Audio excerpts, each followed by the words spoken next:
for the World Championship of Legends.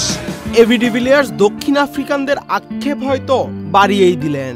41 বছর বয়সী এই ব্যাটসম্যান ওয়ার্ল্ড চ্যাম্পিয়নশিপ অফ লিজেন্ডসে যেভাবে খেলেছেন তাতে দেশকে আরো অনেক কিছু দিতে পারতেন, এমন আক্ষেপ বাড়ারই কথা।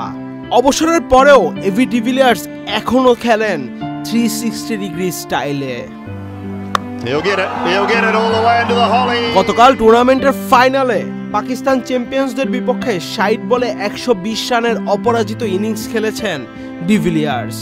47 বলে সেঞ্চুরি পূর্ণ করা ইনিংসটিতে 4 মেরেছেন 12টি, ছক্কা হাঁকিয়েছেন 7টি। এবি ডিভিলিয়ার্সের অবসর তখন ভক্তদের মনে যতটা না দুঃখ দিয়েছিল, এখন হয়তো তা বেড়ে গেছে আরো বেশি। ফাইনালের আগে ডিভিলিয়ার্স জোড়ো সেঞ্চুরি করেছিলেন অস্ট্রেলিয়া ও ইংল্যান্ডের বিপক্ষেও। তার এমন দুর্দান্ত ব্যাটিংয়ে দক্ষিণ আফ্রিকা চ্যাম্পিয়ন্স শিরোপা তো জিতেছেই, সেই সঙ্গে প্রায় সব ব্যক্তিগত পুরস্কারও হাতে তুলে নিয়েছেন ডিভিলিয়ার্স। বান্ডেল থাকলে প্রতি সেনমানিতে টাকা বাঁচবে। বিকাশ সেনমানি বান্ডেল কিনে জিতুন প্রতি লেনদেনে। শনিবার রাতে এজবাস্টনে অনুষ্ঠিত ফাইনালে প্রথমে ব্যাট করে পাকিস্তান চ্যাম্পিয়ন্স 20 ওভারে করে 5 উইকেটে 195 রান। ওপেনার শারজিল খান করেন 44 বলে 76 রান। তাড়া করতে নেমে দক্ষিণ আফ্রিকা শুধু হাসিম আমলার উইকেটটি হারিয়েছে। দ্বিতীয় উইকেটে জেপি ডুমিনির সঙ্গে অবিচ্ছিন্ন 125 রানের জুটি গড়ে তোলেন ডিভিলিয়ার্স।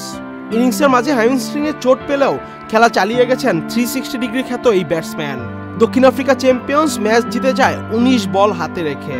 টুর্নামেন্টে নিজের তৃতীয় সেঞ্চুরিতে শিরোপা জয়ের পর স্বাভাবিকভাবেই ফাইনাল সেরা হয়েছেন ডিভিলিয়ার্স। তবে এখানেই শেষ নয়, তার হাতে উঠেছে master blaster of the match, most valuable player আর গেম চেঞ্জার অব দ্য ম্যাচের পুরস্কারও। অর্থাৎ এক ম্যাচেই জিতেছেন 4টি পুরস্কার।